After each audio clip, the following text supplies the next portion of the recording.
বিসমিল্লাহির রহমানির রহিম।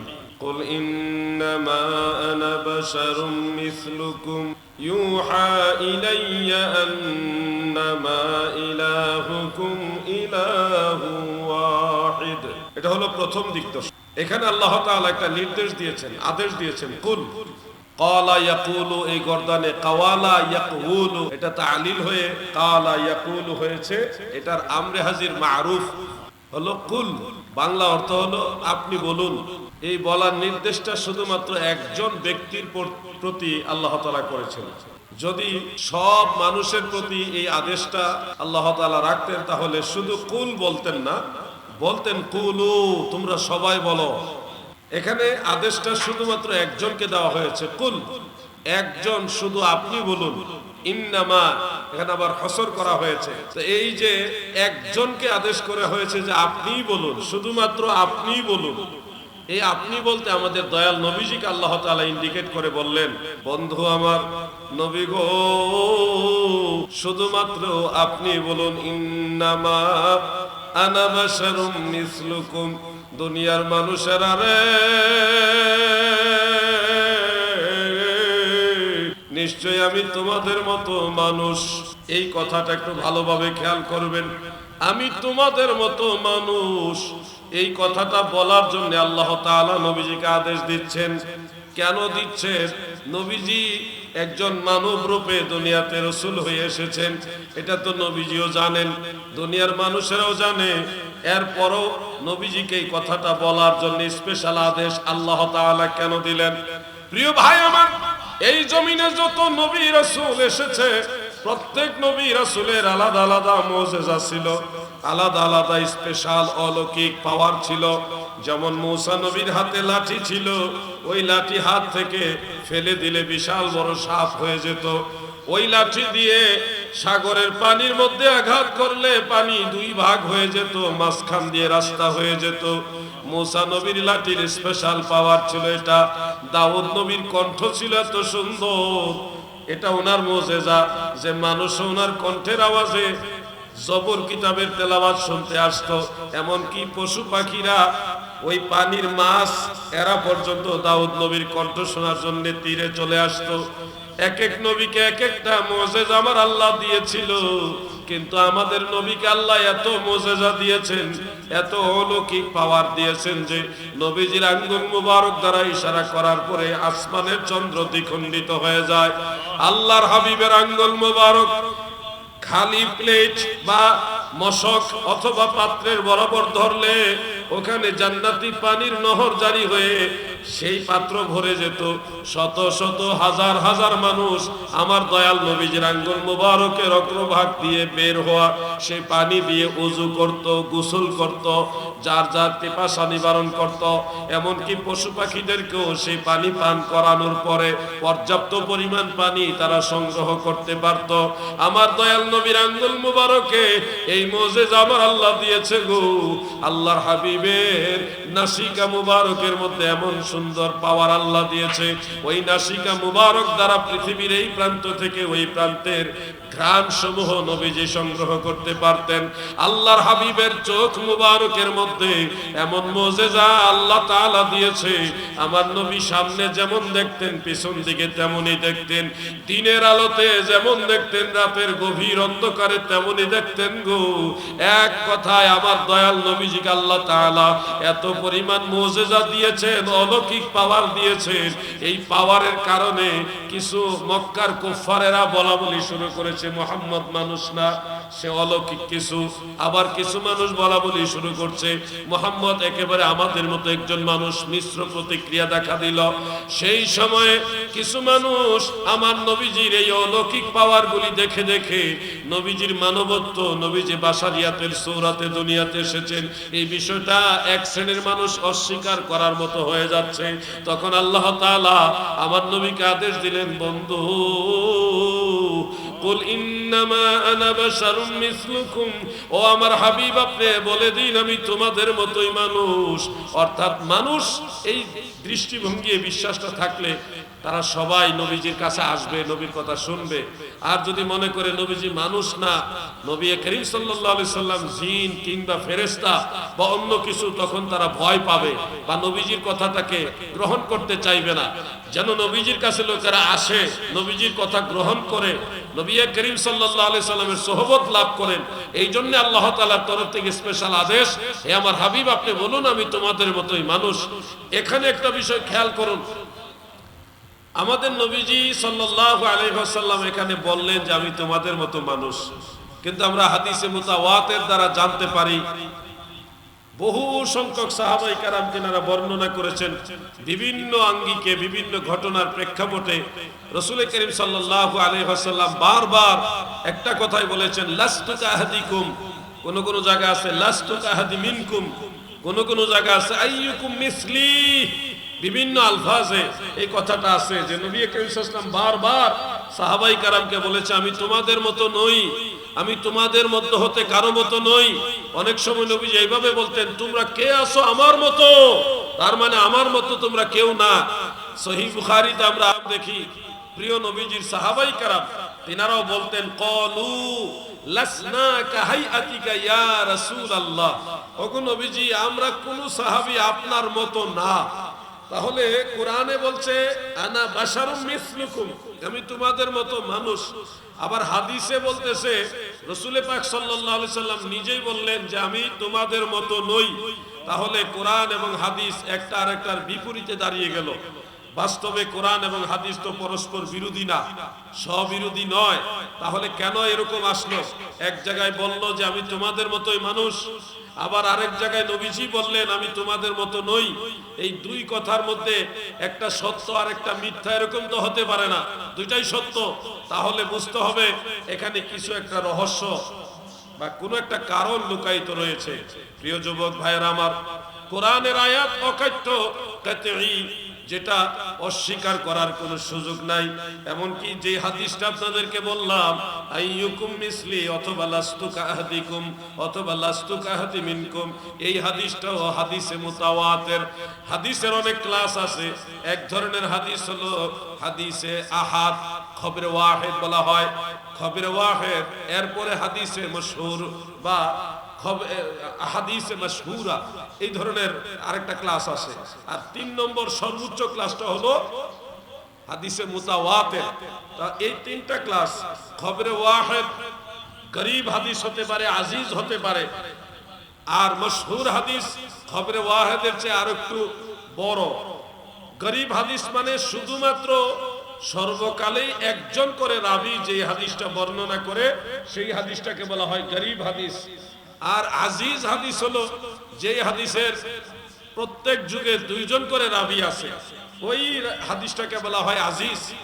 আর আজিজের উপরে যে হাদিস প্রত্যেক যুগে ন্যূনতম 3 জন করে, অন্ততপক্ষে 3 জন সাহাবী থেকে বর্ণিত রয়েছে, ঊর্ধ্বে আরো 4 জন 5 জন হতে পারে, 6 জনও হতে পারে, এই ধরনের হাদিসগুলাকে বলা হয় মশহুর হাদিস। আর মুহাদ্দিসিনে কেরামের অনেকের দৃষ্টিতে 10 জন থেকে ঊর্ধ্ব যতজন সাহাবীরা কোন হাদিস বর্ণনা করে সেটাকে বলা হয় হাদিসে মুতাওয়াতির। মুতাওয়াতির হাদিস এটা হলো অকাট্য দলিলের সমতুল্য। কোরআনুল কারীমের আয়াতকে মানসুখ করার জন্য আরেকটা আয়াত লাগবে। কোরআনকে কোরআন দিয়ে মানসুখ করা যায়, মানসুখ মানে রহিত করা যায়। কোরআনের একটা বিধানকে আপনি যদি রহিত করতে চান তাহলে আরেকটা কোরআনের আয়াত লাগবে। আহলে সুন্নাত ওয়াল জামাতের মুহাদ্দিসিন ওনারা স্পষ্ট করে বলেছেন যে হাদিসে মুতাওয়াতির যদি হয়, যে হাদিসের রাবীদের সংখ্যা এত বেশি পরিমাণ যেটা অবিশ্বাস বা অস্বীকার করার কোনো সুযোগ নেই, এই ধরনের মুতাওয়াতির পর্যায়ের হাদিস যদি থাকে তাহলে ওই হাদিসে মুতাওয়াতির দ্বারা কোরআনের হুকুমকেও রহিত করা যায়। সুবহানাল্লাহ বলেন। তার মানে হাদিসে মুতাওয়াতির অনেক ঊর্ধ্ব জগতের, অনেক হাই লেভেলের, অনেক শক্তিশালী হাদিস, যেটা অস্বীকার করার কোনো সুযোগ নাই। এমনকি আহলে সুন্নাত ওয়াল জামাতের মুহাদ্দিসিন ওনারা বলেছেন যে হাদিসে মুতাওয়াতির কেউ যদি অস্বীকার করে তাহলে সে কাফের হয়ে যাবে। ঈমান থেকে খারেজ হয়ে যাবে। কোরআন অস্বীকার করলে যেমন কাফের হয়, হাদিসে মুতাওয়াতির অস্বীকার করলেও কাফের হয়ে যাবে। তার মানে এই ধরনের হাদিসগুলি অনেক দামি, অনেক ওজনওয়ালা, অনেক মর্তবাওয়ালা। এই মুতাওয়াতির পর্যায়ের হাদিস দ্বারা প্রমাণিত রয়েছে, রাসূল করিম সাল্লাল্লাহু আলাইহি ওয়াসাল্লাম বলেছেন যে লাস্তু কাহাদিকুম লাস্তু কাহাদি মিনকুম আইয়ুকুম মিসলি, এই কথাগুলো অর্থাৎ আমি তোমাদের মতো নই, আমি তোমাদের মতো নই, এই কথাটা হাদিসে মুতাওয়াতির দ্বারা প্রমাণিত সাবিত রয়েছে। এই জন্য কোরআন বলতেছে ইন্নামা আনা বাশারুম মিসলুকুম, নিশ্চয়ই আমি তোমাদের মতোই মানুষ। আর হাদিসে মুতাওয়াতির বলতেছে আমি তোমাদের মতো নই। তাহলে কোরআন ভুল না হাদিস ভুল, কোরআন ঠিক না হাদিস ঠিক, এই ধরনের চিন্তা অনেকের মাথায় আসতে পারে। অথবা অনেকে শুধু শুনছেন কোরআনে সূরা কাহাফের 110 নম্বর আয়াত আছে নবীজি আমাদের মতোই মানুষ, তাহলে আমরা কেন বলবো নবীজি আমাদের মতো না? কোরআনে আছে, কিন্তু আপনারা জানেন না হাদিসে মুতাওয়াতিরের মধ্যে উল্লেখ আছে নবীজি নিজে বলেছেন, আল্লাহ রাসূল নিজে বলেছেন যে আমি তোমাদের মতো নই। এই কথাটা কিন্তু ওইভাবে ব্যাপকভাবে বলা হয় না, যার কারণে আমাদের যুব সমাজ, শিক্ষিত সমাজের মাঝে মিশ্র প্রতিক্রিয়া দেখা দেয়। তারা শুধু কোরআনের আয়াতটা মানুষের সামনে থ্রো করে বলে যে কোরআনে আছে নবীজি আমাদের মতোই মানুষ, কিন্তু হাদিসে মুতাওয়াতিরের মধ্যে রয়েছে নবীজি আমাদের মতো নয়। এই কথাটা কিন্তু আমাদের অনেক ভাইরাও জানে না। এই জন্য আমাদের দুইটাই জানতে হবে, কেন নবীজি বললেন যে আমি তোমাদের মতো মানুষ, যার একটা প্রেক্ষাপট আমি আপনাদের সামনে তুলে ধরেছি। এবার নবীজি কেন বললেন আমি তোমাদের মতো নই, এই প্রেক্ষাপটটা আপনারা এটাও কিছুটা বুঝে ফেলেছেন আলোচনার ধারাবাহিকতায়। এই সৃষ্টি জগতে যত মাখলুকাত আছে, সমস্ত মাখলুকাতের মধ্যে মানুষ হলো শ্রেষ্ঠ। মারহাবা বলেন।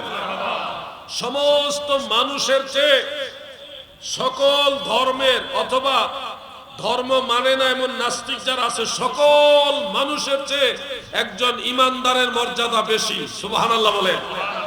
সকল মুমিন বান্দাদের চেয়ে মুমিন দুই প্রকার, এক ধরনের হলো মুমিনে নাকিস, আরেক ধরনের মুমিন হলো মুমিনে কামিল। পৃথিবীর সমস্ত নাকিস মুমিনদের চেয়ে একজন মুমিনে কামিলের মর্যাদা আরো বেশি। সুবহানাল্লাহ বলেন। এমনকি মুমিনে কামিল যারা হয় তাদের মর্যাদা বাইতুল্লাহ শরীফ কাবা ঘরের চেয়েও আল্লাহর কাছে বেশি। সুবহানাল্লাহ বলেন। সমস্ত মুমিন বান্দাদের চেয়ে, মনে রাখবেন, সমস্ত মুমিন বান্দাদের চেয়ে ওলিয়া উলিয়াদের ক্লাস বড়।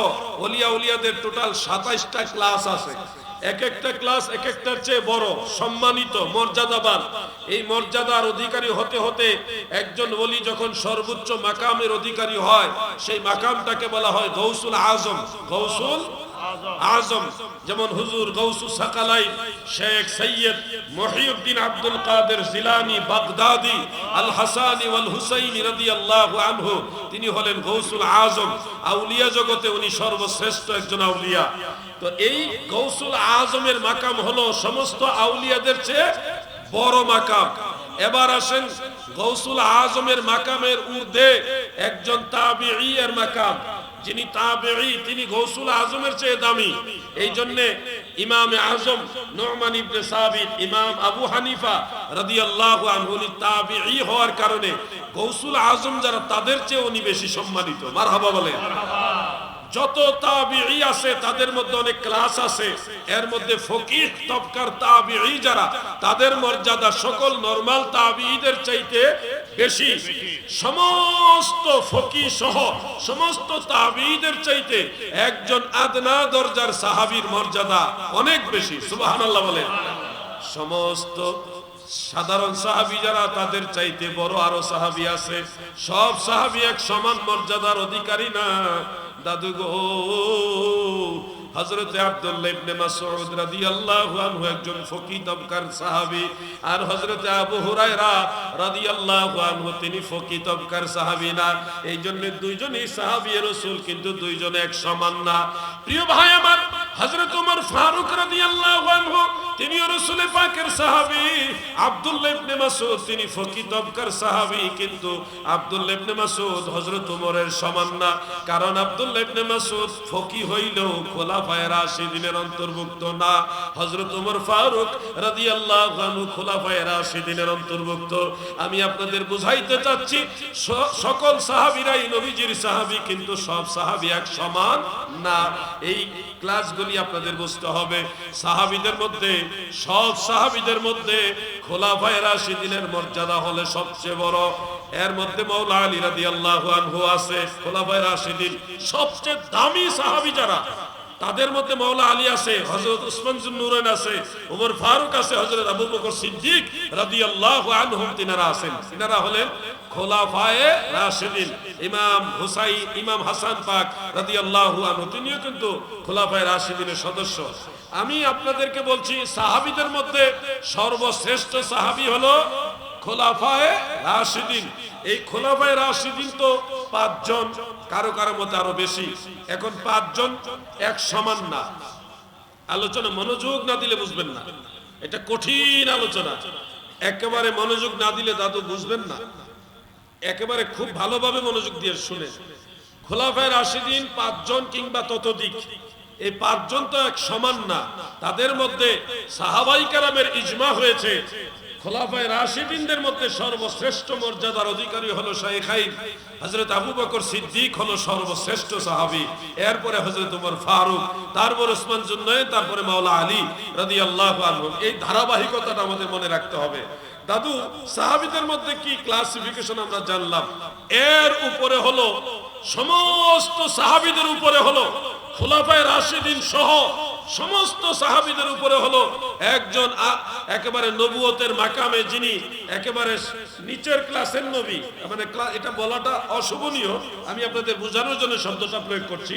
সব নবীদেরকে মহাসম্মানিত ভাবে ভাবতে হবে, চিন্তা করতে হবে।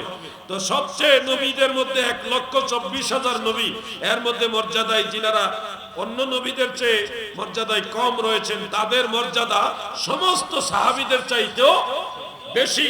এবার আসেন, নবীদের মধ্যে সব নবী এক সমান না।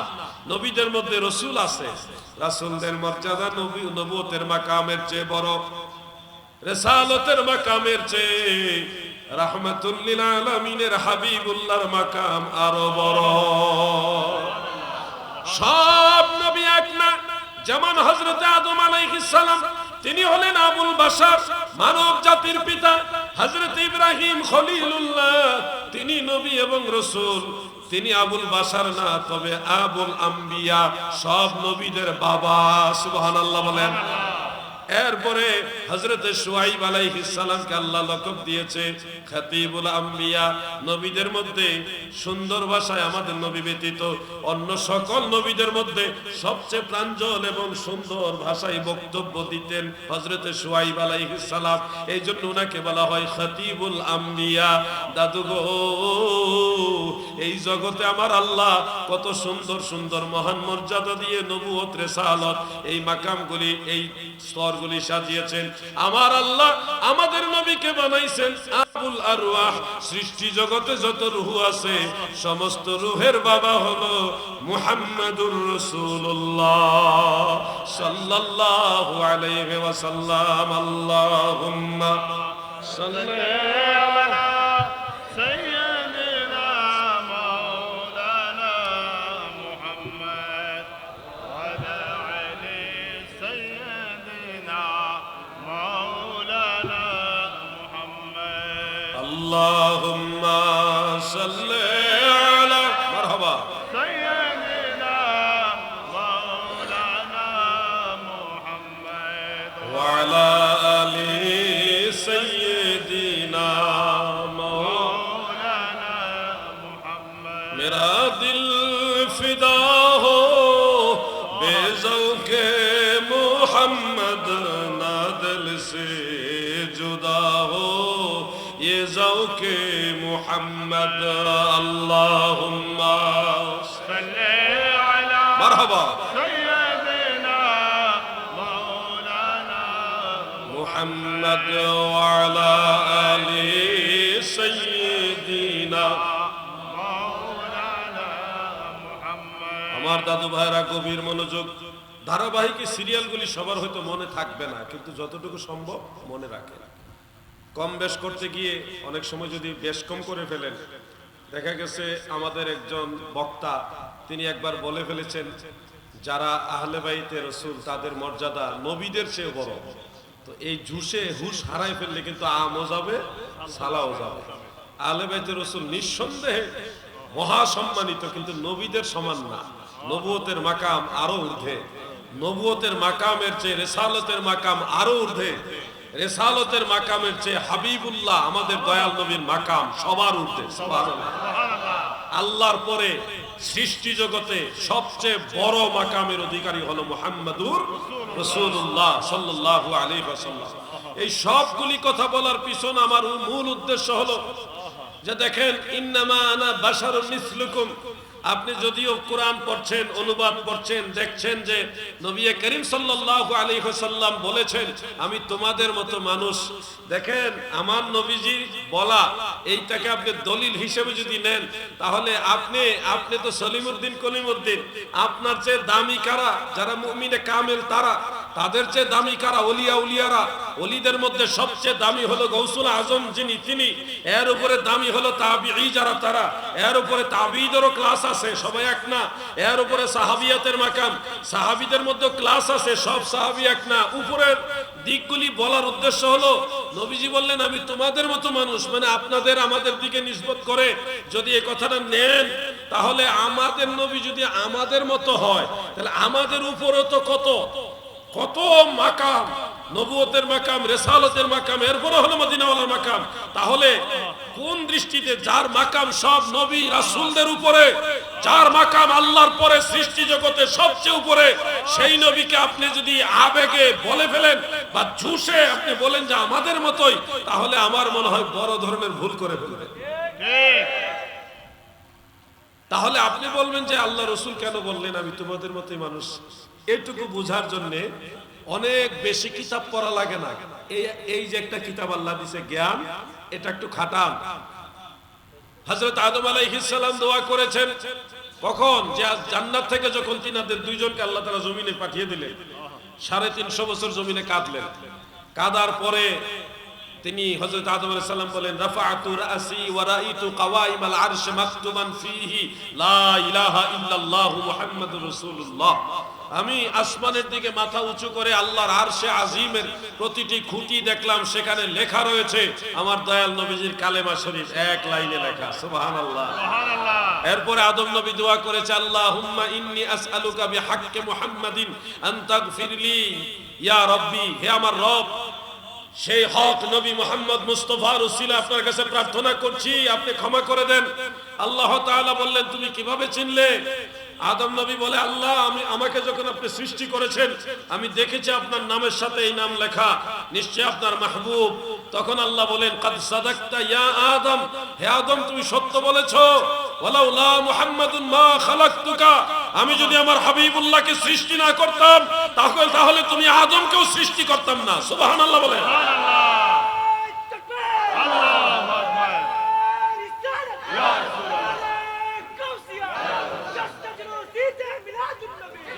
আমার ভাইয়েরা গো, এখান থেকে বুঝে নেন বাবা আদম, তিনার স্ত্রী আমাদের মা হাওয়া আলাইহাস সালাম, তিনারা দুইজনে জমিনে আসলেন, এসে আমার নবীর উসিলায় ক্ষমা পাইছে। এটা তো জানা আছে আপনাদের নাকি? নবীজির উসিলায় ক্ষমা পেয়েছে। হযরত আদম সফিউল্লাহ আলাইহিস সালাম সহ অনেক নবী রাসূল এই জমিনে এসেছেন। 1,24,000 নবী রাসূল আল্লাহ পাঠিয়েছেন। জোশের ঠেলায় অনেক ভাইরা বলে মতান্তরে 2,24,000। আমি আজও পর্যন্ত কোন মুহাদ্দিসের কিতাবে কিংবা ডকুমেন্টারি ওনাদের কাছে রেফারেন্স পাই নাই যে 2,24,000 নবী, এটা কোন হাদিসে আছে। এটা আসলে মানুষ বলতে বলতে চালাই দিছে আর কি। 1,24,000 মতান্তরে 2,24,000, এই কথাটা এভাবে বলবেন না, কারণ 2,24,000 এটা কোন হাদিস দ্বারা আমাদের জানা মতে প্রমাণিত না। তবে মুসনাদ ও আহমদ সহ অন্যান্য হাদিস গ্রন্থে নবীদের সংখ্যা 1,24,000 এটা প্রমাণিত, এটা সহিহ হাদিসের মধ্যে আছে। তো 1,24,000 নবী ও রাসূলদের মধ্যে এই পৃথিবীতে আগমনকারী প্রথম রাসূল এবং নবী হলো হযরত আদম আলাইহিস সালাম। সেই আদম নবী আমাদের বাবা, সব মানুষের বাবা, তিনি একটা জিনিস খেয়াল করেন, 350 বছর কাঁদছেন। এক বক্তা আবার এটাও অস্বীকার করেছে যে হযরত আদম আলাইহিস সালাম 350 বছর কাঁদছে, এটা কোথাও নাই। ওনারা খুঁজে না পাইলেই মনে করে কোথাও নাই। পরে আমি অনেকগুলো কিতাবের হাওলা সহকারে হাদিস থেকে, আসার থেকে, তাফসীর থেকে ওনাকে মিন করে এই আলোচনাটা যখন থ্রো করলাম, তখন ওই ভাই সাহেব থামছে। ওনারা খুঁজে না পেলেই মনে করে যে কোথাও নাই। হযরত আদম আলাইহিস সালাম 350 বছর কেঁদেছেন, এটা সত্য। এবং ইমাম খতিবে বাগদাদি রহমাতুল্লাহ আলাইহি তার তারিখের মধ্যে উল্লেখ করেছেন, হাদিস রাসূল পৃথিবীর সব মানুষের চোখের পানি যদি এক পাল্লায় রাখে, যত পরিমাণ হবে এর চেয়ে বেশি হযরত আদম আলাইহিস সালামের চোখের পানি। কি পরিমাণ কেঁদেছেন উনি! আপনি আমি আর কয়বার কাঁদছি, কয় মাস কাঁদছি। ঘরে আমাদের প্রত্যেকটা কান্নার টাইম এবং চোখের পানিগুলি একসাথে হিসাব করলে সারা জীবনে আমরা 2 ঘন্টা কাঁদছি এরকমও হবে না। মানে চোখের পানি এবং অরিজিনাল কান্নার টাইমটা যদি যোগ করি, অথবা ধরলেন সারা জীবনে আপনি 5 ঘন্টা কাঁদছেন। আর হযরত আদম আলাইহিস সালাম 350 বছর অনবরত চোখের পানি ফেলে কাঁদছেন। শুধু একটাই কারণ, রব্বানা যালামনা আনফুসানা ওয়া ইল্লাম তাগফির লানা ওয়া তারহামনা লানাকুনান্না মিনাল খাসিরিন। যুবক ভাইরা গো, আমার এই কথাগুলি বলার পিছনে মূল কারণটা হলো এই দোয়া। আশা করি আপনারা সবাই দোয়াটা পারেন।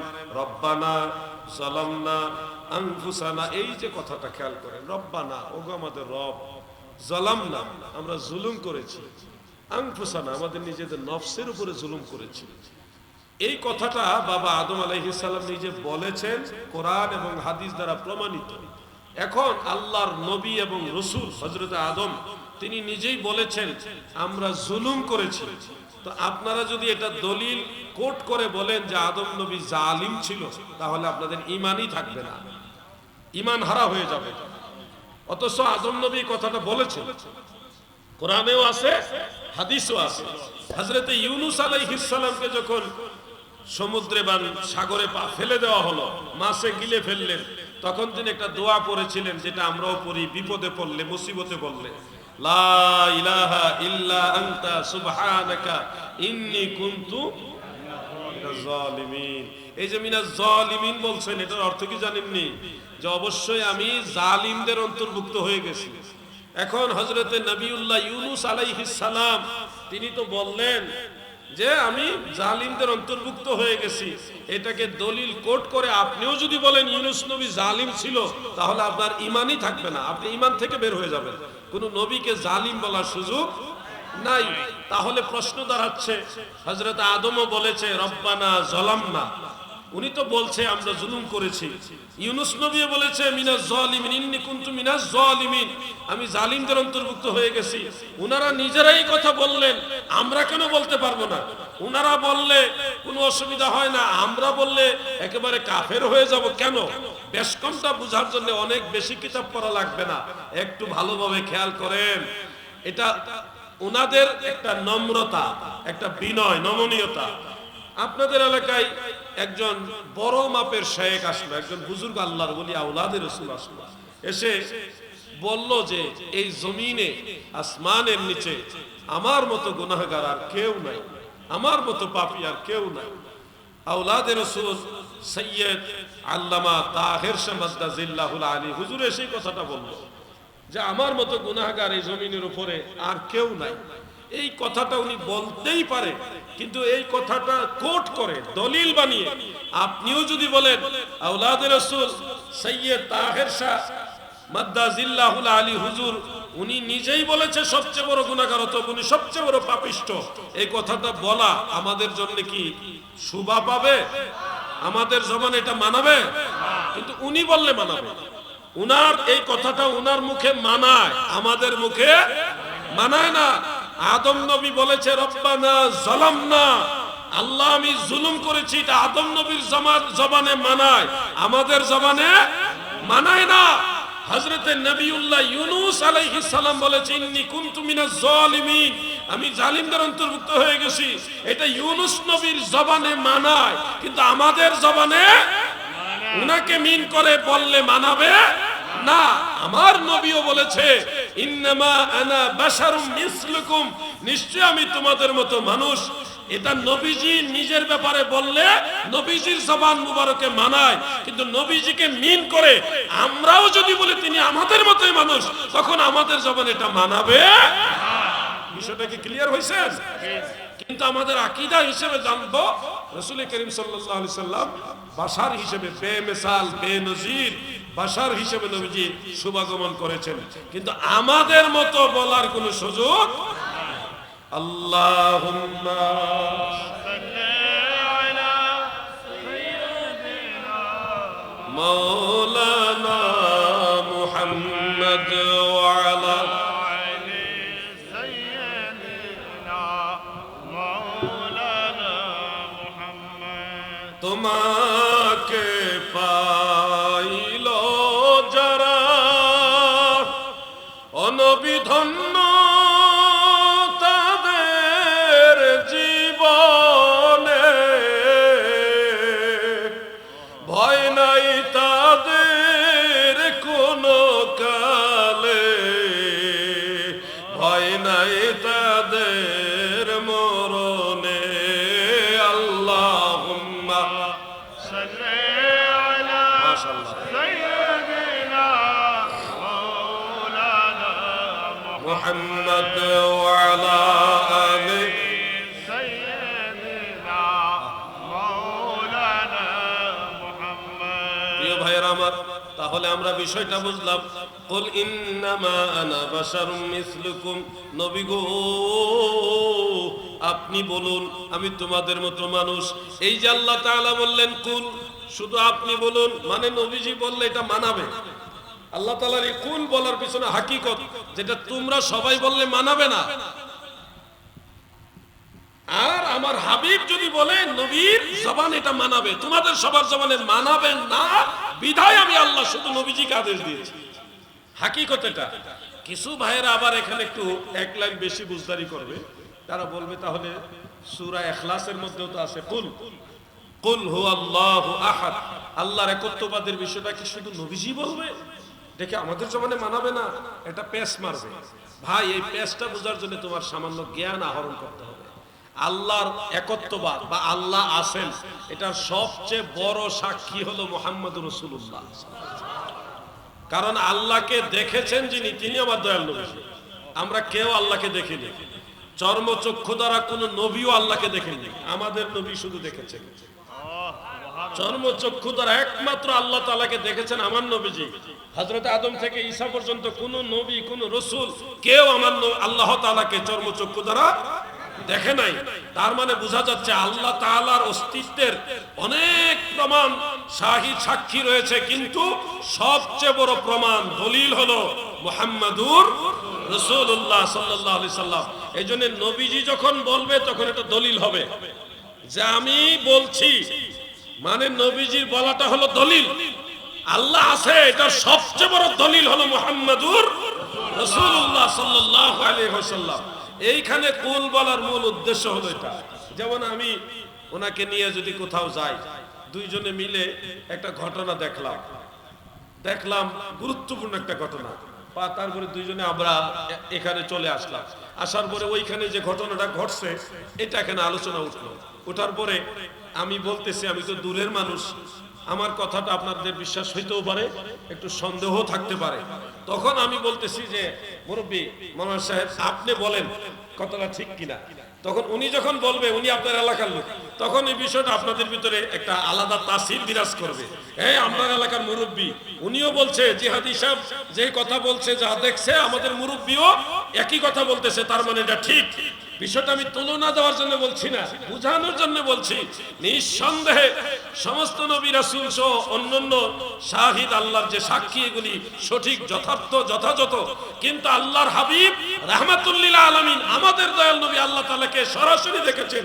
এই জন্য আল্লাহ তাআলা বলতেছে হাবিব আমার আপনি বলেন আমি একক, আমি আল্লাহ একক, আমার কোনো শরীক নাই, আমি কারো কাছ থেকে জন্ম নেই নাই, কাউকে জন্ম দেই নাই, আপনি বলেন, তার মানে নবীর কথাটা আল্লাহর ওয়াহদানিয়াত, আল্লাহ তাআলার রুবুবিয়্যাত, আল্লাহ তাআলার একত্ববাদের সবচেয়ে বড় দলিল হলো মুহাম্মদুর রাসূলুল্লাহ সাল্লাল্লাহু আলাইহি ওয়াসাল্লাম। সুবহানাল্লাহ বলেন।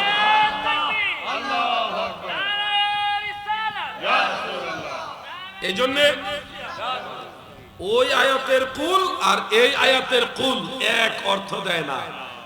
সূরা কাহাফের 110 নম্বর আয়াতের যে কুল, এটা হলো নবীজির নিজের সাথে সম্পৃক্ত। আর সূরা ইখলাসের কুল, এটা নবীজির সাথে সম্পৃক্ত না, এটা আল্লাহর সাথে সম্পৃক্ত। এজন্য আল্লাহ বললেও দলিল যে আমি একক, কিন্তু আল্লাহ বলার সাথে আল্লাহকে যিনি দেখেছেন, সরাসরি দেখেছেন, সেই নবীজি বললে এটা আমাদের মানব জাতির মাঝে সবচেয়ে বেশি তাসির হবে। এই জন্য নবীজিকে দিয়ে আল্লাহ তাআলা বলাইছে, কুল হুয়াল্লাহু আহাদ, হাবিব আপনি বলুন আমি একক। সুবহানাল্লাহ। এখানে একটা মাসআলা মনে রাখবেন, আমরা বলি আল্লাহ এক, বলা যাবে, কিন্তু আল্লাহ এক বলার চেয়ে আল্লাহ একক বলা উত্তম।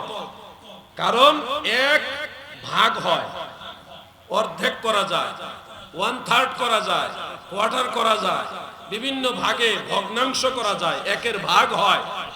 আল্লাহর কোনো ভাগ নাই, অংশীদার নাই, টুকরা নাই, সমকক্ষ নাই। একের সমান আছে, একের সমান আরেকটা এক বানানো যায়। আল্লাহর কোনো সমকক্ষ নাই। এই জন্য আল্লাহর ক্ষেত্রে এক বলার চেয়ে একক বলা উত্তম। কারণ এককের ভাগ হয় না, টুকরা হয় না।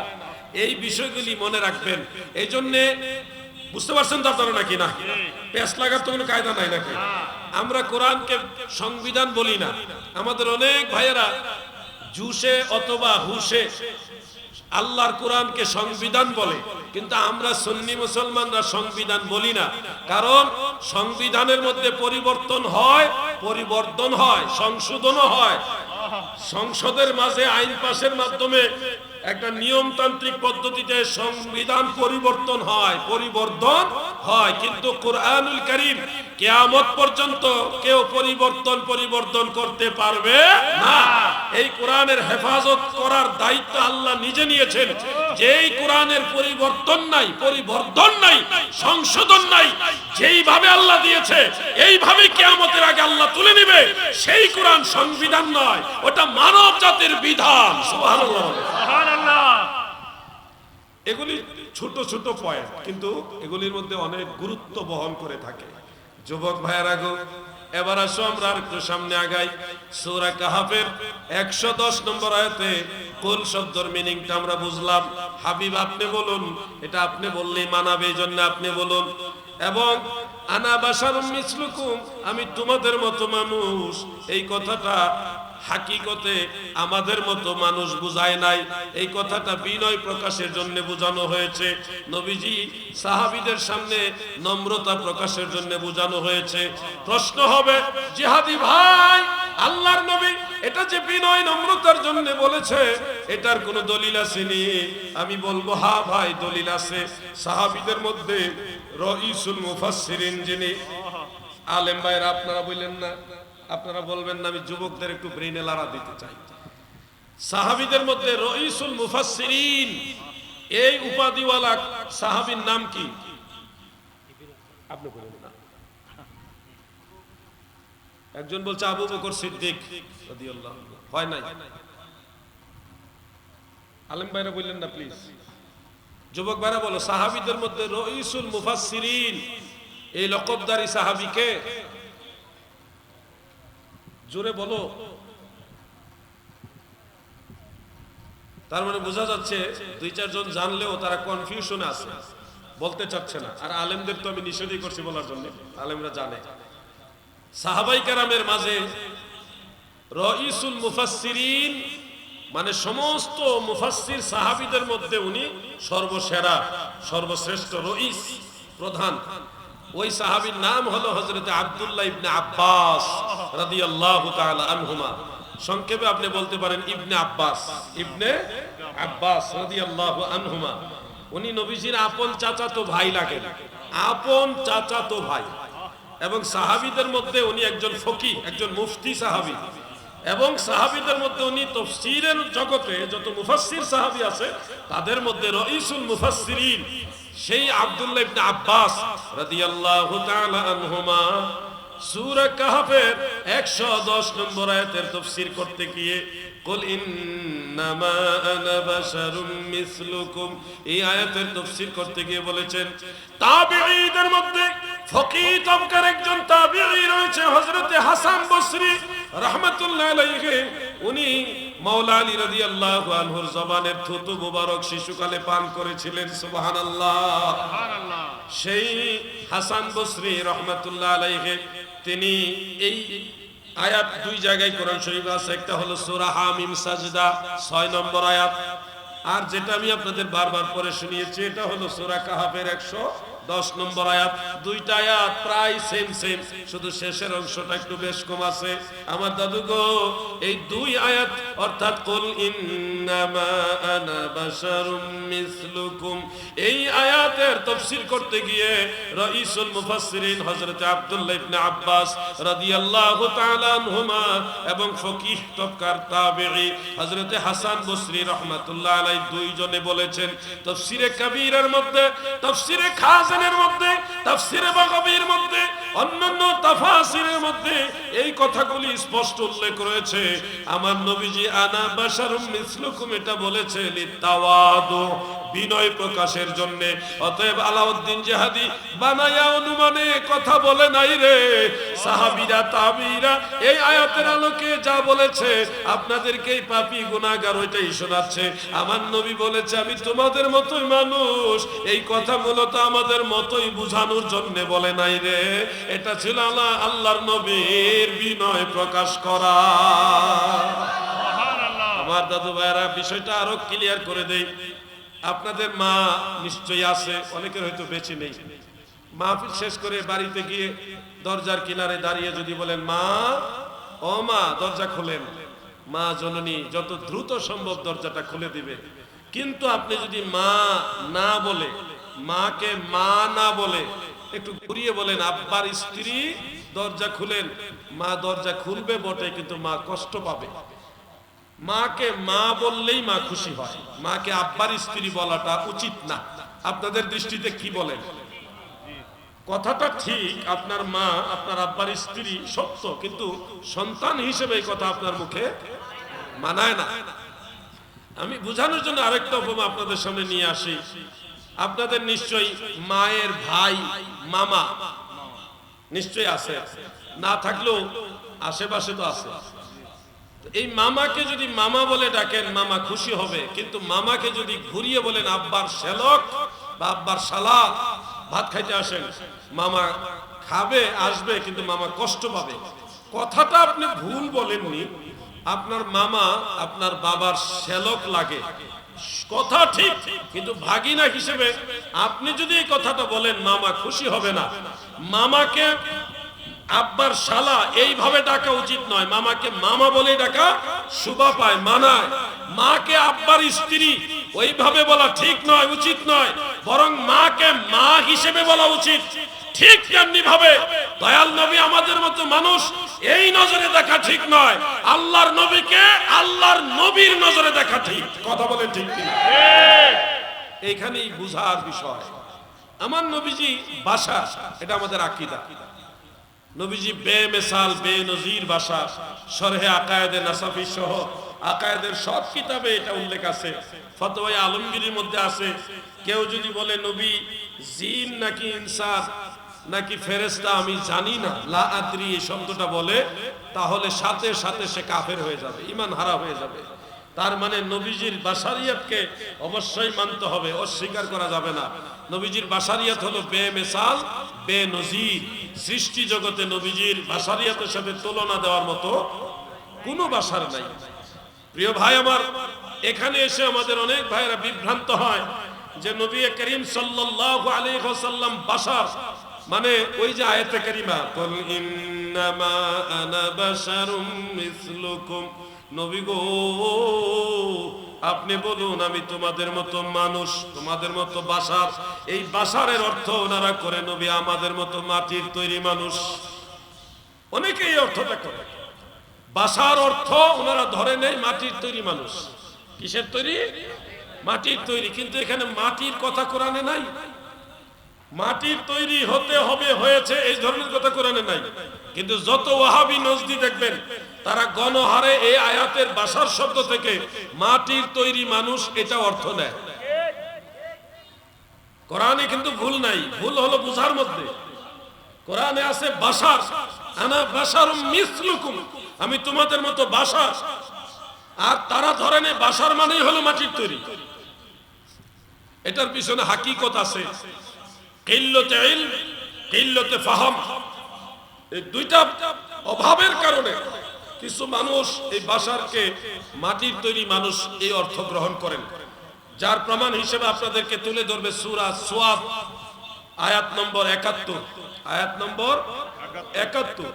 সেই আয়াতের সম্পূর্ণ আয়াত আপনাদের শোনাবে না, অর্ধেকটা শোনাবে। অর্ধেকটা হলো ইন্নী খালিকুম বাশারাম মিন তিন, নিশ্চয় মানুষ সৃষ্টি করব মাটি থেকে। এখানে বাশার সৃষ্টি করেছেন মাটি থেকে, এই কথাটা কোরআনে আছে। বাশার সৃষ্টি করেছেন মাটি থেকে, এই কথা কোরআনের সূরা সাদের ৭১ নম্বর আয়াতে আছে। আর ওইখানে আছে ইন্নামা আনা বাশারুম মিসলুকুম, আমি তোমাদের মতো বাশার। ওইখানে আছে বাশার হইল মাটির তৈরি, এখানে আছে নবীজি বাশার। দুই আয়াত আপনাদের জোড়া লাগায়া বলবে আমার নবী মাটির তৈরি মানুষ, মাটির তৈরি বাশার। বাস্তব বিষয়টা এরকম নয় গো দাদু, এটা একটা ধোঁকা আপনাদের দেওয়া হয়। সূরা সোয়াদের মধ্যে যেই কথাটা বলা হয়েছে ওনারা সম্পূর্ণ আয়াতটা বলে না, আগের অংশটা বলে না, শেষের অংশটা শুধু বলে। সেখানে উল্লেখ ইয ক্বালা রাব্বুকা লিল মালাইকাতি ইন্নী খালিকুম বাশারাম মিন তিন। যখন আপনার রব ফেরেশতাদেরকে বললেন ফেরেশতারা রে আমি মাটি থেকে মানুষ সৃষ্টি করব, এর আগের আয়াতটা আপনি পড়েন, এর পরের আয়াতটাও পড়েন, পড়লে বিষয়টা আরো ক্লিয়ার হবে। সেখানে উল্লেখ যখন মাটি দিয়ে সেই মানুষকে সৃষ্টি করলেন, সুঠাম দেহধারী করলেন, ওয়ানাফাখতু ফীহি রূহ, যখন রূহকে তার মধ্যে নফখ করে দিলেন, ঢুকিয়ে দিলেন, এরপরে ফেরেশতাদেরকে বললেন তোমরা তার প্রতি সিজদায় অবনত হও। সূরা বাকারার মধ্যে আছে উসজুদু লিআদামা, তোমরা সবাই তার প্রতি সিজদা অবনত হও। ফাসাজাদু, সবাই সিজদা দিয়েছে ইল্লা ইবলিস, ইবলিস সিজদা দেয় নাই। এরপরে আল্লাহ তাআলা বলেন সে কাফেরদের আবা ওয়াস্তাকবারা ওয়া কানা মিনাল কাফিরিন, সে অহংকার প্রদর্শন করলো এবং কাফেরদের অন্তর্ভুক্ত হলো। এই যে ঘটনাটা ফেরেশতাদেরকে বলছে আমি মানুষ বানাবো, তারপরে বানাইছে, রূহ দিছে, এরপরে ফেরেশতাদের বললো তোমরা সিজদা দাও, সবাই সিজদা দিছে, ইবলিসে সিজদা দেয় নাই, তারপরে তার গলায় লানতের জিনজির আল্লাহ পরালেন, কাফের বানাইলেন।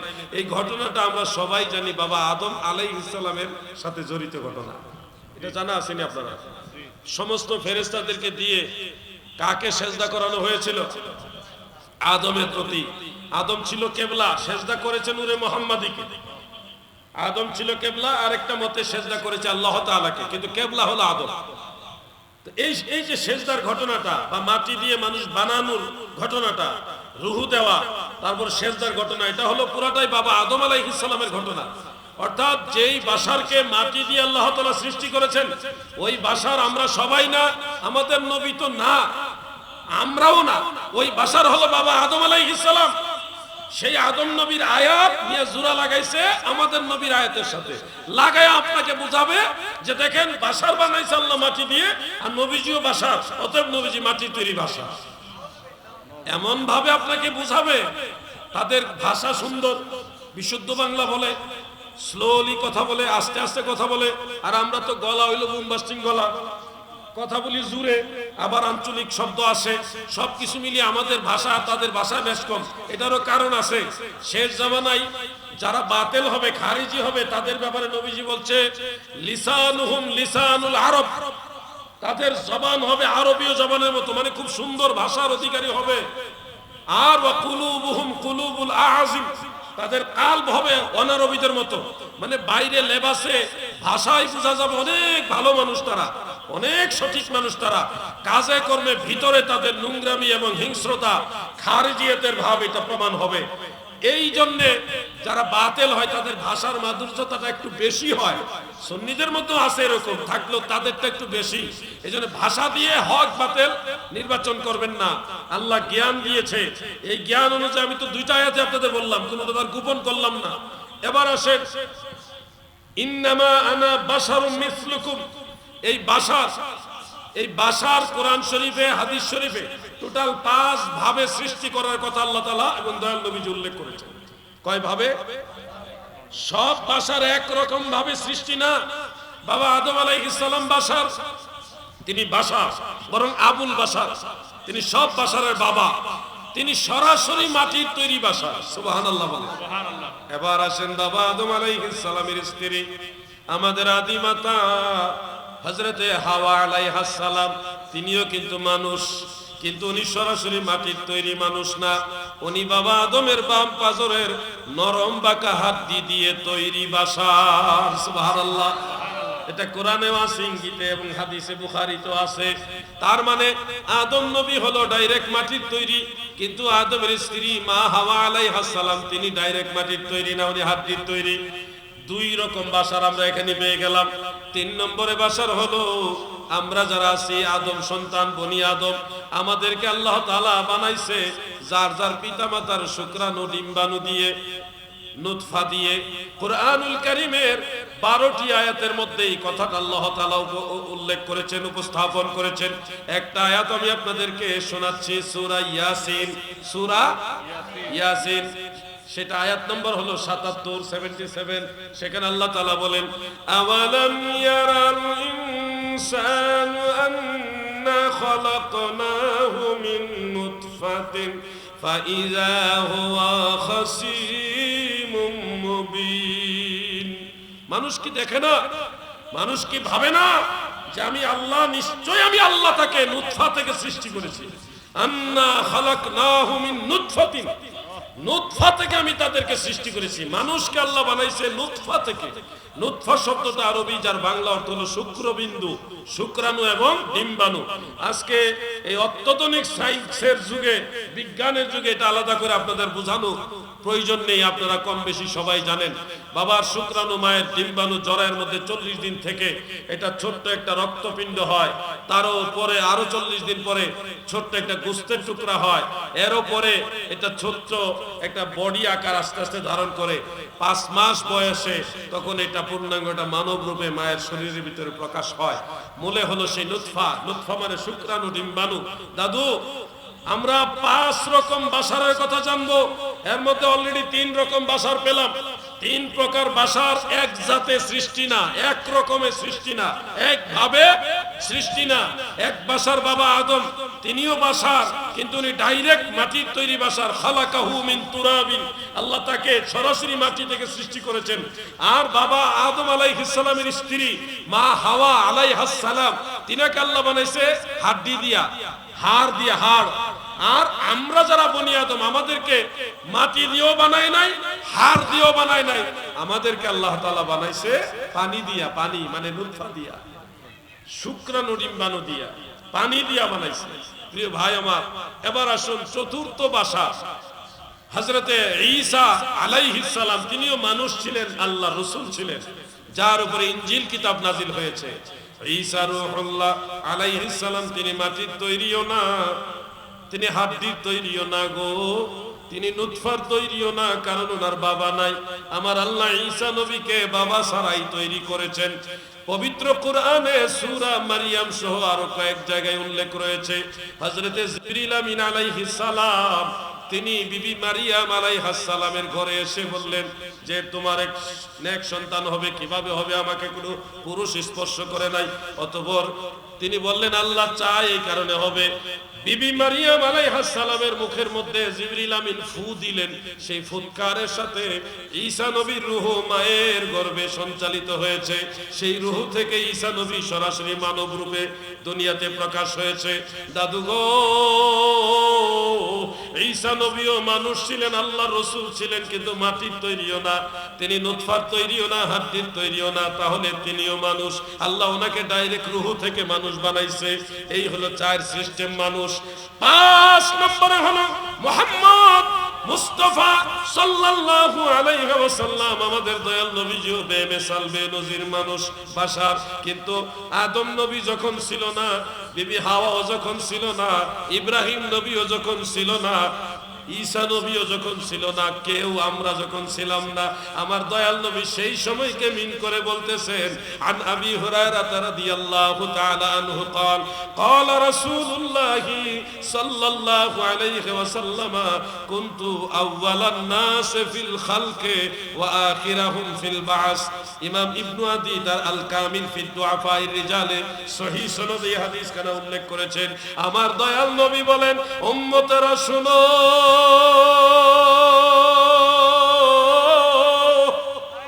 এই জগৎবাসী তোমরা শুনো, আল্লাহর নবী বলেছে কুনতু আউয়ালান নাসে ফিল খালকে, এই সৃষ্টি জগতে আমি রাসূলুল্লাহ হইলাম সর্বপ্রথম মানুষ। আদম নবীকে মানব রূপে সৃষ্টি করার আগেই আমার আল্লাহ আমার নবীর নূরে মুহাম্মাদিকে মানব রূপে জাহের প্রকাশ করেছেন। এই জন্য নূরে মুহাম্মাদি সর্বপ্রথম বাশার অথবা সর্বপ্রথম মানুষ, নাস, এই কথাটা হাদিসে এসেছে। দাদুরে, আদম নবীর অস্তিত্ব যখন ছিল না তখনও নবীজি ছিল। আদম নবী মানব রূপে প্রকাশ হওয়ার আগেই আমার নবী মানব রূপে প্রকাশ হয়েছে। এই ব্যাপারে ডিটেইলস দলিল আমার নূরে মুজাসসাম কিতাবটার মধ্যে আমি উল্লেখ করেছি, একটু কষ্ট করে দেখে নেবেন। তার মানে পবিত্র কুরআন ও হাদিস থেকে সংক্ষিপ্তভাবে আমরা জানলাম সব মানুষ মাটির তৈরি না। মানুষকে আল্লাহ সর্বমোট 5 ভাবে সৃষ্টি করেছেন।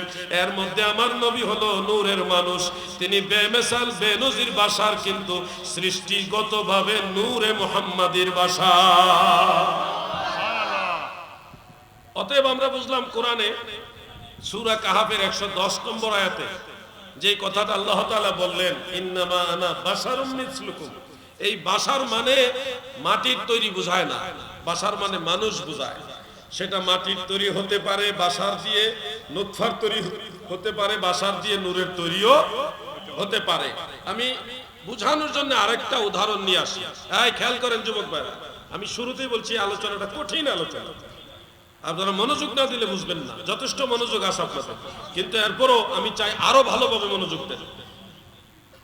মনোযোগ আকর্ষণের জন্য একটু দুরূদ শরীফ পড়ি, তাহলে সবাই একটু মনোযোগী হবে। মহব্বতে পড়ুন, আল্লাহুম্মা সাল্লি আলা সাইয়্যিদিনা মাওলানা মুহাম্মদ ওয়া আলা আলি সাইয়্যিদিনা মাওলানা মুহাম্মদ। তুমি আল্লাহর প্যারা হাবিব, তোমার সাথে তুলনা কার, তোমার মতো আরশ ভ্রমণ করে নাই কোন পয়গম্বর। আল্লাহুম্মা সাল্লি মারহাবা মারহাবা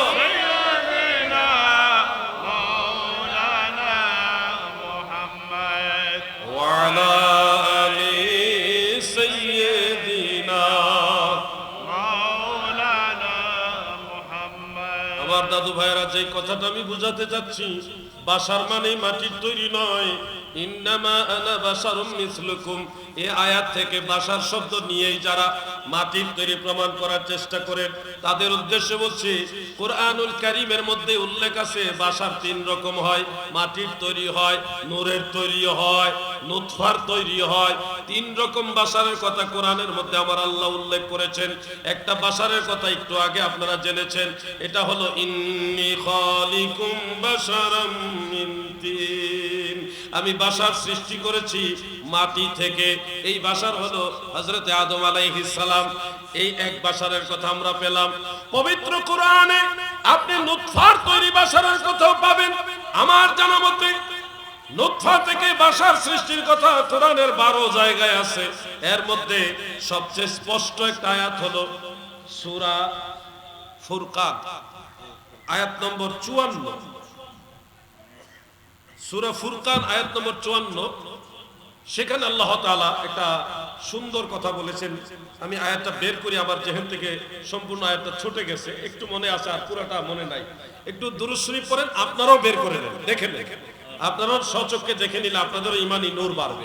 আল্লাহুম্মা সাল্লি আলা সাইয়্যিদিনা মাওলানা মুহাম্মদ ওয়া আলা আলি সাইয়্যিদিনা মাওলানা মুহাম্মদ। আয়াতে কারিমাটা এরকম যে ওয়াহুয়াল্লাযী খালাকা মিনাল মাই বাশারা, ওয়াহুয়াল্লাযী খালাকা মিনাল মাই বাশারা ইলা আখির। সূরা ফুরকান আয়াত নম্বর 54, 54 আয়াত নম্বর কত? 4। এখানেও বাশারের কথা আছে, তবে এই বাশারকে আল্লাহ মাটি দিয়ে বানান। এই বাশারের কথা উল্লেখ আছে মিনাল মাই বাশারা, পানি থেকে সৃষ্টি করেছেন যেই বাশার, সেই বাশারের কথা আল্লাহ উল্লেখ করেছেন। সূরা সুয়াদে জানলাম বাশার সৃষ্টি করেছেন আল্লাহ তাআলা মাটি থেকে, আর সূরা ফুরকানে জানলাম বাশার সৃষ্টি করেছে আল্লাহ তাআলা পানি থেকে। তাহলে মাটির তৈরি বাশার একটা, আর পানির তৈরি বাশার আরেকটা। মাটির তৈরি বাশার হলো বাবা আদম, পানির তৈরি বাশার হইলাম আমরা। এবার নূরের তৈরি বাশারও হতে পারে, সেটা আপনি সূরা মারইয়াম থেকে নেন। সূরা মারইয়ামের শুরুর দিকেই 10 থেকে 15টা আয়াত পড়বেন, 15, 16, 17 এগুলি দেখবেন। সেখানে একটা কাহিনী আল্লাহ বয়ান করেছেন, মারইয়াম আলাইহিস সালামের কাহিনী। আল্লাহ আমাকে তৌফিক দিয়েছে, সেই বিবি মারইয়াম আলাইহাস সালাম যেই ঘরে বাস করতেন মসজিদুল আকসায়, সেই ঘরের রুমে আমি যাওয়ার সৌভাগ্য আলহামদুলিল্লাহ পেয়েছি। সেই রুমের ভিতরে একটা ব্যতিক্রমধর্মী সুবাস, একটা ঘ্রাণ, সুগন্ধ, যেটা অন্য কোথাও পাওয়া যায় না। সব সময় এখানে একটা ঘ্রাণ পাওয়া যায়। আর এই রুমটা হলো মাটির নিচে, আমাদের বাংলাদেশে কমপক্ষে 5 তলা বা 7 তলা নিচে। মসজিদুল আকসা যে বরাবর উপর ওখানে না, ওখান থেকে অনেক বড় বড় সিঁড়ি নিয়ে অনেক নিচে নামতে হয়। নেমে তারপরে হলো ওইখানে হযরতে মারইয়াম আলাইহাস সালামের সেই রুম, সেই কামরা। সেখানেই জান্নাতি খাবার আল্লাহ তাআলা ওই জানালার মধ্যে পাঠাইতেন। বেমৌসুমি ফল, অমৌসুমি, যেই মৌসুমে যেই ফল পাওয়া যায় না, এই ধরনের অমৌসুমি ফল আল্লাহ তাআলা বিবি মরিয়মের ঘরে পাঠাইতেন। যেই জানালার উপরে রাখতেন, সেই জানালাটা আল্লাহ দেখার সৌভাগ্য এই গুনাহগারকে দিয়েছেন। তো সেই মারইয়াম আলাইহাস সালামের ঘটনাটা সূরা মারইয়ামের মধ্যে আল্লাহ তাআলা ওই 10 থেকে 20 এই 10টা আয়াতের অনুবাদ দেখেন, পেয়ে যাবেন। সেখানে একটা বাশারের কথা উল্লেখ আছে, যেই বাশারটা মাটির তৈরিও না, পানির তৈরিও না, সেই বাশারটা হলো নূরের তৈরি। ফাআরসালনা ইলাইহা রূহান মিন আমরিনা, এরকম একটা আয়াত আছে। ফাআরসালনা ইলাইহা রূহানা ফাতামাসসালা লাহা বাশারান সাবিয়্যা, এখানে একটা বাশারের কথা আছে সূরা মারইয়ামের মধ্যে। কত নম্বর আয়াত ভাইজান? আয়াত নম্বর কত? যুবকদের জন্য সুবিধা হবে, 17 নম্বর আয়াত হবে এটা। 17 নম্বর আয়াত, আপনারা এগুলো নোট করে রাখেন, কাজে লাগবে। সূরা মারইয়াম কত নম্বর আয়াত? 17 নম্বর আয়াত। ওই 10 থেকে 20 এই 10টা আয়াত আপনারা যদি পড়েন, তাহলে ঘটনাটা পেয়ে যাবেন। এবং সেখানে আল্লাহ তাআলা বলেছেন ফাআরসালনা ইলাইহা রূহানা, আমি তার কাছে আমার রূহকে প্রেরণ করছি। মানে মরিয়মের কাছে আমার রূহ, মানে রূহুল আমিন, রূহুল কুদস হযরত জিবরিল আমিন আলাইহিস সালামকে আল্লাহ তাআলা বিবি মরিয়মের কাছে প্রেরণ করেছেন। ফাতামাসসালা লাহা বাশারান সাবিয়্যা, তিনি পরিপূর্ণ মানব রূপে তার কাছে প্রকাশিত হলেন। দেখেন এখানে জিবরিল আমিনকে আল্লাহ বাশার বললেন, বাশারান সাবিয়্যা। তো এখানে জিবরিল আমিন তো মাটির তৈরি না, তিনি তো পানির তৈরিও না, ফেরেশতারা তো নূরের তৈরি, জিবরিল আমিনও নূরের তৈরি। নূরের তৈরি হওয়া সত্ত্বেও আল্লাহ তাআলা তিনাকে বাশার বললেন, বাশার শব্দ তার আখ্যায়িত করলেন। ফাতামাসসালা লাহা বাশারান সাবিয়্যা। তো এই জন্য বাশার নূরের তৈরি হতে পারে, এটা কোরআন থেকে প্রমাণিত হলো। এছাড়া আরো বহু আয়াত এবং বহু হাদিস যেগুলি আমার নূরে মুজাসসাম কিতাব আমি নোট করে দিয়েছি, আপনাদের সহজ করে দিয়েছি, সেখানে দেখে নেবেন। অতএব কুল ইন্নামা আনা বাশারুম মিসলুকুম, এই বাশার শব্দ দিয়ে মাটির তৈরি প্রমাণ করার আর কোনো সুযোগ রইল না। এখানে একটা যুক্তি খাড়া করে তারা যে মাটির দাম বেশি, নূরের দাম কম, নূরের চেয়ে মাটির দাম বেশি, এই কারণেই তো মাটির তৈরি আদমকে নূরের তৈরি ফেরেশতারা সেজদা করেছে। এই যুক্তি দিয়ে আমাদের অনেক ভাইয়েরা মাটির তৈরি বা মাটির দাম নূরের চেয়ে বেশি প্রমাণ করার চেষ্টা করে। দলিল তো না, এটা কিতাবুল আন্দাজ, একটা যুক্তি। যুক্তি তো দলিল না, যুক্তির উপরে ডিপেন্ড করে ওনার একটা বিষয়, একটা আকীদা দাঁড় করে দিচ্ছেন। আজকে বলে দিচ্ছি নূরের দাম বেশি, মাটির চেয়ে নূরের দাম বেশি, আমি আপনাদের যুক্তি দিয়ে প্রমাণ করে দিচ্ছি, দলিল দিয়েও প্রমাণ করতে পারবো। কিভাবে প্রমাণ করব? যুক্তিকে যুক্তি দিয়ে আগে খণ্ডন করি, মনোযোগ দিয়ে শুনে। যারা ওয়াহাবি নাজদি এই যুক্তিটা উপস্থাপন করে যে মাটির দাম বেশি নূরের দাম কম, তাদের যুক্তি অনুযায়ী মানুষ মাটির তৈরি আর মানুষের দাম বেশি, এই জন্য নূরের তৈরি ফেরেশতারা বাবা আদমকে সেজদা করছে। খুব মনোযোগ দিয়ে শুনবেন, ওনাদের যুক্তি অনুযায়ী মাটির তৈরি হইলে দাম বেশি। এখন আপনারা বলুন, একজন মুমিন বান্দা তিনিও মানুষ, মাটির তৈরি, তাদের ভাষায় মাটির তৈরি। আবার ফেরাউন নমরুদ তারাও তাদের ভাষায় মাটির তৈরি মানুষ। এখন আপনারা বলেন আবু জাহাল, ফেরাউন নমরুদ, কারুন, কাফের কুফার মুশরিকরা, তাদের মর্যাদা আর মুমিন বান্দা যারা সাহাবাই কেরাম, তাবিঈগণ, বড় বড় আউলিয়া কেরাম, তারা সবাই কিন্তু একই সিস্টেমের সৃষ্টি। ওরাও যেভাবে সৃষ্টি, সাহাবাই কেরাম, আউলিয়াই কেরাম তারাও একইভাবে সৃষ্টি মা বাবার মাধ্যমে। তাহলে ফেরাউন, নমরুদ, কারুন, আবু জাহাল, আবু লাহাব, তাদের মর্যাদা, আবু বকর সিদ্দিক, ওমর ফারুক, উসমান যুন্নুরাইন, মাওলা আলী, আউলিয়াই কেরাম, ওনাদের মর্যাদা এক সমান? তাহলে তো একই জাতের সৃষ্টি হওয়া সত্ত্বেও এক সমান হইল না। মাটির তৈরি হইলেও, তাদের ভাষায় বলতেছি, মাটির তৈরি হওয়া সত্ত্বেও তারাও মানুষ এরাও মানুষ, দুইজন এক সমান হইল না। তার মানে বোঝা যাচ্ছে এই একই রকম সৃষ্টি হওয়ার পরেও বেশ কম হয়েছে কোনো না কোনো একটা কারণে। সেই কারণটা কি? সেই কারণটা হলো, খুব মনোযোগ দিয়ে শুনবেন, সেই কারণটা হলো আবু জাহালের ভিতরে ঈমান নাই, আবু বকরের মধ্যে ঈমান আছে। ফেরাউন নমরুদের মাঝে ঈমান নাই, ইসলাম নাই। ওমর ফারুক, উসমান যুন্নুরাইন, মাওলা আলী রাদিয়াল্লাহু আনহুম, ওনাদের মাঝে ঈমান আছে, ইসলাম আছে। সেই নমরুদ, ফেরাউন, কারুনের ভিতরে কুরআন নাই, আল্লাহর সে ওহীর নিয়ামত নাই, নূর নাই। কিন্তু সাহাবাই কেরাম, আউলিয়াই কেরামের ভিতরে আল্লাহর কুরআন আছে, আসমানি নূর আছে। বেশ কমটা হলো ঈমান, ইসলাম, কুরআন, ইলম, এগুলা দ্বারা।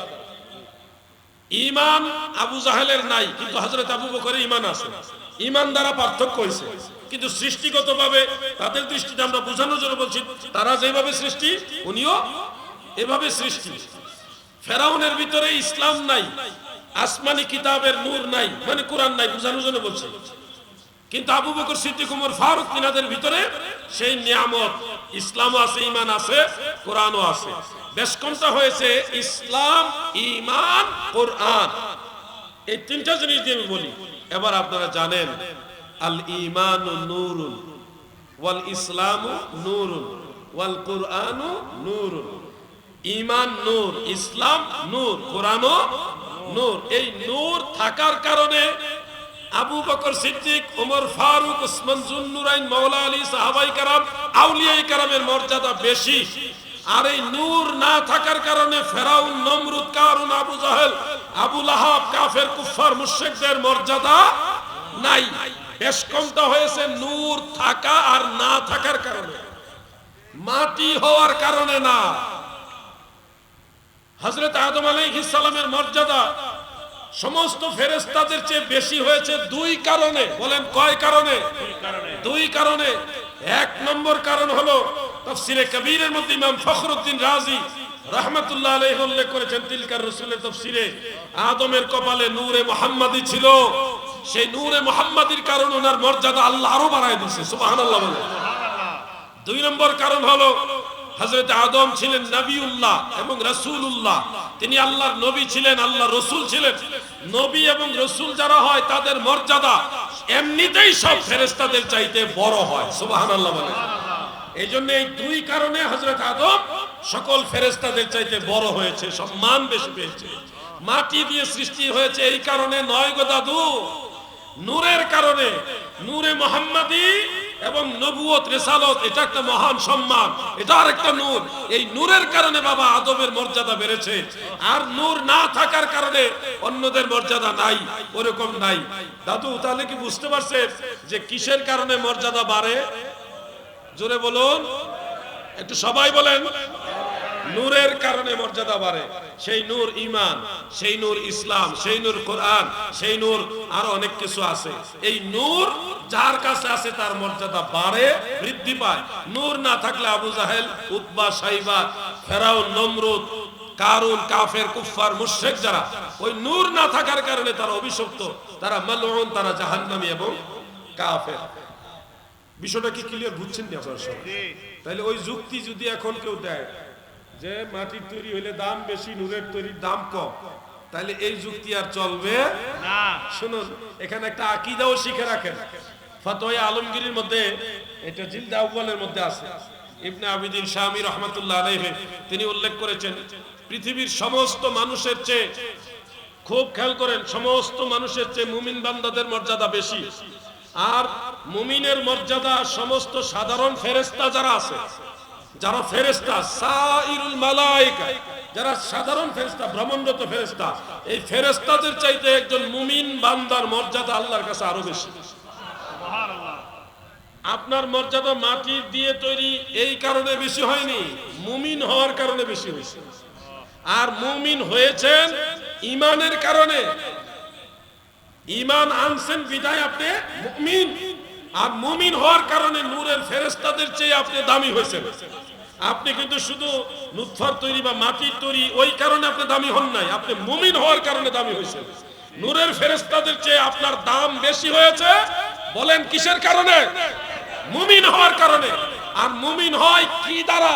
ঈমানের দ্বারা। কি দ্বারা? ঈমানের দ্বারা। ভাই আমার, ওই মাটির তৈরি হইলে দাম বেশি হয় না। যদি মাটির তৈরি বা নুতফার তৈরি হইলে দাম বেশি হয়ে যেত, তাহলে কাফেরদের মর্যাদাও ফেরেশতাদের চাইতে বেশি হয়ে যেত। তো ফেরেশতাদের চেয়ে মুমিন বান্দাদের মর্যাদা বেশি হয়েছে ঈমানের কারণে। ঈমান অনেক অনেক দামি জিনিস, আর এই ঈমানটা হলো নূর।